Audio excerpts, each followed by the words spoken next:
Hello everyone, রয়েস কিচেনে তোমাদের সকলকে ওয়েলকাম। আমি তন্নি চলে এসেছি আবারও আরেকটি নতুন রেসিপির সাথে। আজকে শেয়ার করছি ব্রেড দিয়ে এক দুর্দান্ত স্বাদের ব্রেড পকোড়া। আশা রাখছি তোমাদের সকলের ভীষণ ভালো লাগবে।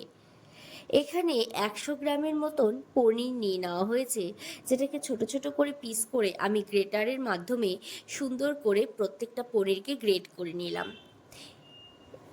এরপর তাওয়া বসিয়ে তাতে গোটা জিরে একটু হালকা ভেজে আমি গুঁড়ো করে নিচ্ছি। এদিকে ওই গ্রেট করে রাখা পনিরের মধ্যে এবার আমি অর্ধেকটা কুচনো পেঁয়াজ, কুচনো কাঁচা লঙ্কা, যদি তোমাদের কাছে ঘরে ধনেপাতা থাকে তাহলে অবশ্যই ধনেপাতা দেবে, কিন্তু আমার কাছে ছিল না তাই আমি আর দিইনি। এরপর স্বাদ মতন লবণ, সামান্য হলুদ গুঁড়ো, কাশ্মীরি লাল লঙ্কার গুঁড়ো সামান্য পরিমাণে, এবং ওই যে ভাজা জিরে গুঁড়ো ছিল সেটা দিয়ে দিবে অল্প পরিমাণে, এবং গরম মশলার গুঁড়ো দিয়ে ভালো করে ওটাকে মেখে রেখে দাও। এদিকে ব্রেড নিয়ে নাও, যেটার চারিপাশটা সুন্দর করে কেটে বাদ দিয়ে দাও।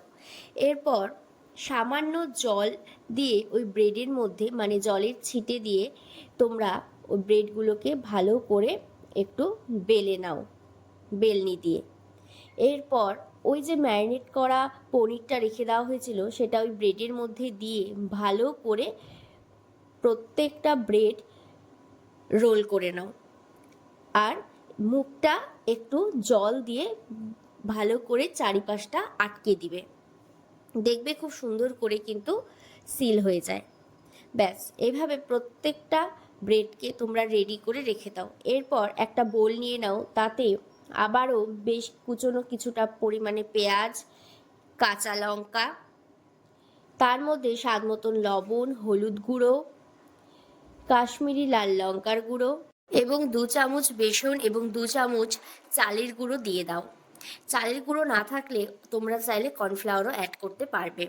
এরপর সামান্য জল দিয়ে একটা ব্যাটার তৈরি করে নাও। ব্যাটারটা না একদম ঘন না পাতলা, ঠিক সেরকম একটা ব্যাটার তৈরি করে সেই রেডি করে রাখা পাউরুটিগুলো ওই ব্যাটারের মধ্যে চুবিয়ে নাও।